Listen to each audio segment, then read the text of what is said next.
One of the biggest events of the year for roller coaster enthusiasts. It's going to take place May 17th through the 19th at Kings Island. And of course, we're talking about the American Coaster Enthusiast Spring Conference. Hello, everyone. Alongside Ryan Sir, I'm Don Helbig, and this is Tower Topics.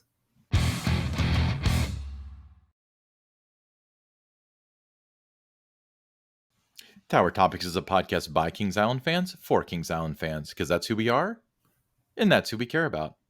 Don, exciting news coming out of this, right? Yeah, members of the American Coaster Enthusiasts, they're able to register for the spring conference starting this Saturday. I believe 3 p.m. is when that'll open up, and it's going to be an exciting event. The schedule has just been released of what's going to be happening each day. It looks like a lot of fun. Yeah, absolutely. It looks really neat. Quintessential Ace event with your ERTs and your speakers and so on, but it is limited to 750 people. And this is a 3-day event. So what we're going to do is we're going to go through the various activities that are scheduled. So let's start on Friday, May 17th. So that's the first day, 8 a.m. to 10 a.m. Exclusive ride time on Flight of Fear, Orion, and Kings Mills Antique Autos. Can't go wrong with that. No, that's a good way to start off. And then at 9 o'clock to 10 o'clock in the morning, you've got ERT on the Racer. Both sides will be open for this, and the Zephyr. We do want to note that the conference attendees, and this is going to be each day of the event, they're going to be welcome to join any of the Gold Pass, Prestige Pass holders for the early ride sessions during the event. The pass holder early ride times is 9:30 to 10 o'clock a.m. on Banshee, Woodstock Express, Soul Spin, and Woodstock Whirlybird. So, in addition to the rides that are exclusive to ACE members, you also can join in on these other rides.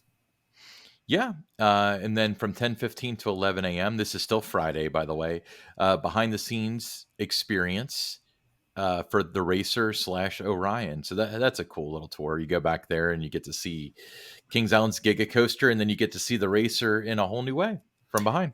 Yeah, that's a great opportunity to get those photos of those two attractions. That time of the morning, when the sun comes up behind those rides, those shots are going to be great. I completely agree. But the fun doesn't stop there, because from 1 to 3 p.m., behind the scenes experience of the sign shop.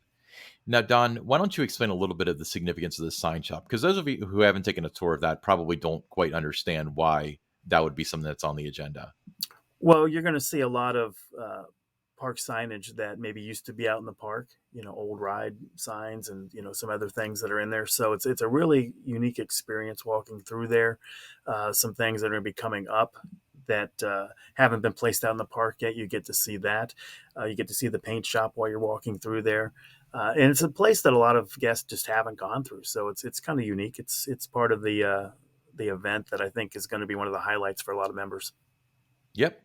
And again, the fun doesn't stop there, because 3:30 to 4:30 behind the scenes of the Beast. Now, the Beast tour is a bit of a hike. Going into the tour is kind of fun, but coming back is a hike uphill. But the Beast tour is something, if you're an enthusiast and you haven't done a Beast tour, sign up now. Yeah, and I don't know how they're going to do it. There's different ways that Beast tours have been done over the years. If it's something that's kind of a self-guided tour, this is going to be awesome. You get great shots of the first drop. You can take a look inside the helix. You go behind the second lift hill. Uh, just a lot of great photo opportunities. At that time of the year, the leaves maybe haven't all come in through the trees, and you can see through, and you can, get shots of Orion and the Racer from that tour as well. So that's a tour that can't be missed. Absolutely. If you're going to do one tour, that's it. 5 to 7 p.m., Picnic Grove Buffet. This is my favorite part of the event, by the way. Picnic Grove Buffet dinner featuring hamburgers, pulled pork, marinated chicken breast sandwiches. You're going to have to help me with this word. Cavatappi with marinara sauce. Is that how you pronounce it? That's what it looks like to me, and because I don't know what it is, I probably would not eat it, but it sounds good. I mean, it's with marinara sauce, so No, it it's can't be bad. some sort of pasta, I imagine. Anyway, garden salad, baked beans, potato salad, seasonal fruit, potato chips, assorted shooters, ice cream novelties, fountain beverages, and a card bar. So it's like a cash bar, except they're cashless, so it's a card bar. But that seems pretty cool. Like for some reason, reading this, it made me really hungry for baked beans, of all things. But I always like the catered lunches at Kings Yeah, Island. the But marinated chicken breast sandwiches, to me, that drew my attention. mhm. And Kings Island. I mean, the culinary team there, potato salad that they make, it's off the charts good. Absolutely. And there's also going to be a silent auction. I guess it won't be too silent with all the baked beans people will be eating, but Ace usually has a pretty cool silent auction where I'm speaking out of turn here, but I assume that it benefits Ace's Preservation Fund and or the Roller Coaster Museum. But they usually have things donated by parks and maybe tickets and stuff like that. That's really cool. But moving along from 9 to 11 p.m., ERT on Diamondback, Mystic Timbers, The Beast, Franklin's Flyers, and Snoopy's Space Buggies. And snacks. You've got three of the best night rides on the planet in this session. Yes, Franklin's Flyers and Snoopy's Space Buggies are two of them. What's the other one? No, you're talking about Diamondback, great night ride. Mystic Timbers, outstanding night ride, and the Legendary Beast. That just those three rides alone, to have that ERT session until 11 o'clock at night. If you can't attend all 3 days, this is the night to be there, and it would be worth the price of the ticket for this event just to have exclusive ride time on those three coasters. To me, I agree. Now, we're probably you and I would probably agree that the Beast is the best night ride. So let's take that off the table. But of the other two, of Diamondback and Mystic Timbers, which one do you think would be the better dark ride? I lean toward Mystic Timbers. It's relentless, a coaster. It's two different experiences, between night and day, just like the Beast is. Diamondback still, it's great during the day, great during the night. It's Hmm. just darker, So to me, Mystic Timbers and the Beast are the two that are, just a totally different animal at night with those two coasters.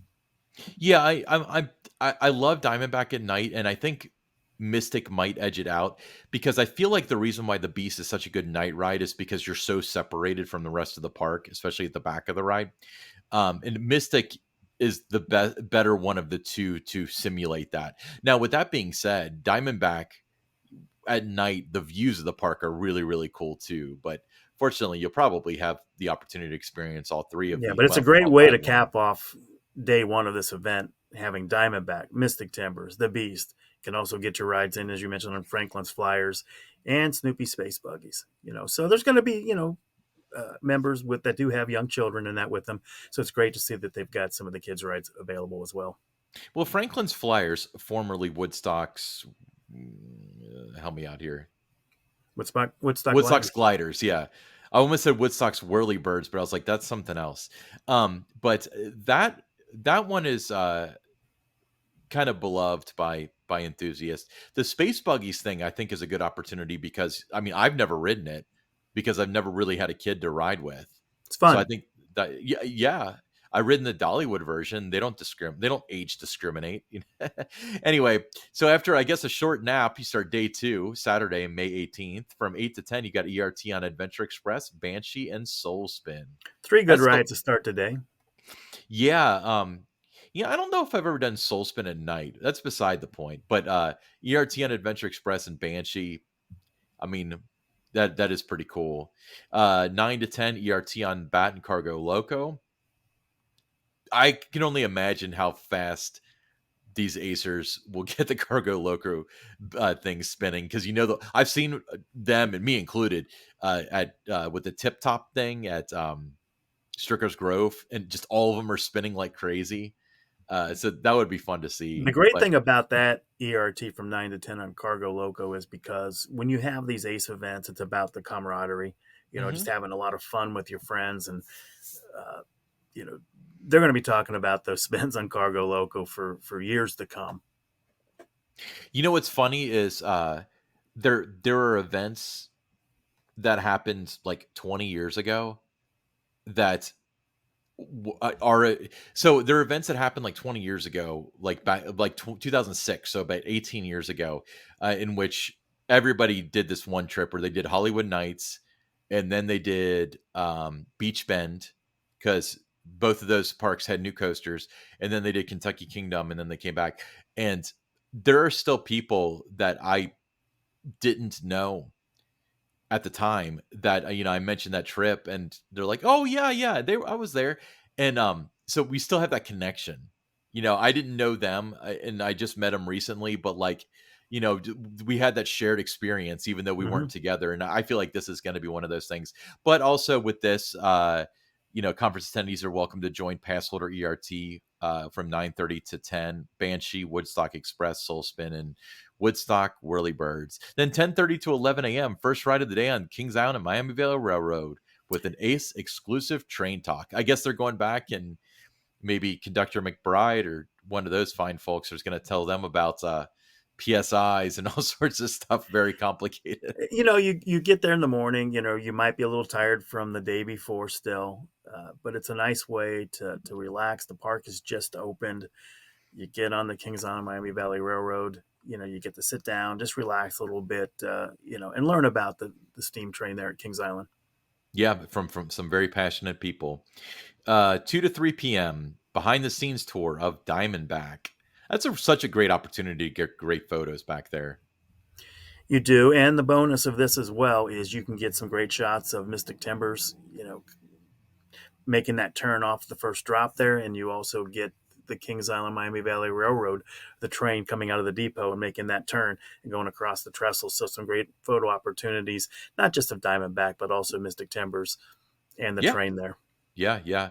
And then 3:30 to 4:30, a viewing of the Brady Bunch episode, The Cincinnati Kids, which was filmed at Kings Island, and what would it run in 1973, as well as a Gravity 1973, Group right? presentation.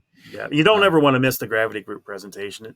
They've got different members of that company that have come out and spoke at different events that I've been to. You got Michael Graham, you got Corey there, Brian Kosmak. So no matter who comes out and presents, this is going to be one presentation you don't want to miss. and it directly affects you because they did work on the Beast and the Racer, and so that's what they're going to want to talk about is their new technology, and that is why those rides are so smooth nowadays. So if you're a coaster enthusiast and you want to know everything, then that is the thing for you. You also probably should watch that Cincinnati Kids episode of the Brady Bunch because it's so fun to see how much has changed and how much is the same from 1973 until now at Kings Island. 5 to 7, my favorite time of day. Again, the Picnic Grove Buffet. That's the dinner featuring chicken tenders, hot dogs, bratwurst and sauerkraut. Oh, bratwurst and sauerkraut. That's different. Macaroni and cheese, Caesar salad, sweet corn, green beans, seasonal fruit, potato chips, brownies, cookies, fountain beverages, and the card bar. They actually have like a lot of different food from the first night. They do. The chicken tenders at Kings Island, very good. Hmm. Don't sleep on the hot dogs. The hot dogs at Kings Island, in the Picnic Grove, they're excellent. Mac and cheese. Oh, Kings Kings Island Island, has the best mac and they cheese. have great mac and cheese. So yeah, I mean, this is a great meal. Yeah, it is. And that's going to be followed up 7:45 to 8:45, a presentation by Mike Kuntz, Vice President and General Manager of Kings Island. So he'll probably have some park updates and stuff. And then presentations from Dennis Spiegel, friend of the show, founder and CEO of International Theme Park Services Incorporated. Now, spoiler alert, Ace plans to present a plaque to Kings Island. That's on the agenda. I Now, my always only thought, question about this is you got 7:45 to 8:45. mhm. Mike Kuntz, probably talk maybe 15, 20 minutes. Is that enough time for Dennis Spiegel with all the stories he can tell? Well, the next event is at 9, and it's ERT on Dodge and Monster and Shake, Rattle, and Roll. So they clearly made the non-coaster ERT the one that's going to be run over by Dennis telling his stories. But don't be discouraged by what we're saying. We totally joke because Dennis is the best storyteller, and he's got firsthand experience with the origins of Kings Island. If you haven't yet, check out the Attractions Group podcast episode with Dennis Spiegel because he goes into like just touches on the whole thing of the process it took to move Coney Island to Kings Island, and it's just absolutely fascinating. But as I said before, 9 to 10:30, Dodge and Monster, Shake, Rattle, and Roll. Shake, Rattle, and Roll was my first ever ride at Kings Island. Again, three attractions that you're going to make those memories, with your Ace friends during this session. You're going to be talking about it for years to come. On Dodge, I'm just going around trying to smash into your friends. The Monster Shake Around Roll. I mean, I love it. It's not all about roller coasters when you have these Ace events. They do enjoy other rides, and it's all about the camaraderie and the memories that you make. Yeah, I mean, I think that the coaster part of American Coaster Enthusiast was way more stringent 15 years ago. Now it's like people that enjoy parks and stuff, but they prefer roller coasters. Anyway, 9 to 11 p.m. ERT on Backlot Stunt Coaster Orion and the Beast. Did you see the Backlot Stunt Coaster's new paint job that they put up? They put stripes down the middle. Yeah, I like it. I think it's a nice I do touch. too. I think it looks cool, and because the original Mini Coopers looked great, and then there were several. They got rid of the headlights, they got rid of the door, they got rid of the windshield, they got rid of the onboard audio, and then the final straw was they made each train like one color, which to me it's like it wasn't. There was controversy over that because there's controversy over everything. To me, it wasn't that big of a deal, but it was kind of the final like dull needle or nail in the coffin, not needle in the coffin, where it was kind of like, okay, this is just a shell of its former self. But putting the stripe on there does look really, really cool. And it's not its former glory, but it's cool to see those kind of touches put Yeah, on the ride. yeah, It's very nice awesome. touch. And again, the second night that you have the Beast, it's a great opportunity, especially if you're coming from far away, you're not local, to really get in some rides on the world's longest wooden roller coaster during these 2 nights. Sure. All right. Day 3, Sunday, 8 a.m. to 9:30 a.m. ERT on Great Pumpkin Coaster, which they noted is the only opportunity for guests over 40 inches to ride alone. You know, it's a great opportunity for the credit poachers out there that need to get this credit. It's fun to watch all the grown-ups riding this ride. Yeah. I wonder if there is like a weight limit where like the motor would struggle if a bunch of like 250-pound full grown men hopped on there. I imagine it's kind of like it's a machine. It can probably handle it. But I always thought that was funny where, No, it's if just, it's kids, just fun though. I mean, even if you're not riding during this session on the Great Pumpkin Coaster, but you're a member of the American Coaster Enthusiasts, you're going to be entertained just along that fence outside the ride, just watching everyone else ride this and get those credits. yeah, yeah, it's going to be fun. And again, it's all about the camaraderie, not necessarily the different credits that you can squeeze out of it. But 8 to 10 a.m. ERT on Invertigo, one of the top 3 most underrated rides at Kings Island, as well as Woodstock Express. And it's a good time to ride in Vertigo because it does have the one train. So sometimes you get into the middle of the day, the wait time, the line doesn't have to be too long for that wait time to be a little extensive. So great opportunity to get on a ride or two on Vertigo during this ERT session. Absolutely. And then ERT on Diamondback from 8:30 to 10. That you can't go wrong with that. 9 to 10 is going to be ERT on Woodstock's Air Rail. Boo Blasters on Boo Hill with the lights on, and Delirium. I don't know if I've ever ridden Boo Blasters with the lights on. I imagine you've probably experienced that more than me, given your No, former just a situation. just a walkthrough of it. I've not ridden it with the lights on, but I have walked through with the lights on. So I think that's going to be a unique experience. Something that you can only experience this if you're a member of the American Coaster Enthusiasts and attending this event. I can't tell you what I would do to be able to walk through that. I don't really love Boo Blasters. I think that it's kind of a weak as far as a dark ride is concerned. But for a dark ride that I've ridden so many times and I've been so close to these props, but like, you, I mean, I can see them, but I can't touch them. I imagine you can't touch it in the walkthrough anyway. But that would be really, really surreal for me. But yeah, very, very cool. And then once again, the conference attendees can also do the pass holder ERT, which is Banshee, Woodstock Express, Soul Spin, and Woodstock Swirly Birds. 9:45 to 10 a.m. This is still Sunday. Group photo at the Beast, and then the first ride of the day on the Beast. So that's kind of a throwback to Ruth Voss when she It would is. It walk the is. Acers Yeah. back there. The Ace Walk back. That it's the anniversary. The 45th anniversary is that day of the initial Ace Walk back. So it's nice to see that there's going to be a little bit of a tribute to that. It was such a iconic thing, a legacy at Kings Island was that Ace Walk back that they did for 30 years from 1979 up until the start of the 2009 season. Yeah. And then here's some pretty cool ones coming up. 10:45 a.m. until 11:30 a.m. Behind the scenes tour of Banshee and Adventure Express. So I'm not I don't know how they're going to do this tour, but every time I've done a tour like this, you enter like behind Flight of Fear and you walk the whole length of the park backstage. So this isn't something that everybody's done. No, not at all. It's only been done a couple of times, and it's great that the members of the American Coaster Enthusiasts attending the spring conference that they're going to get to do this tour. It's a rare opportunity.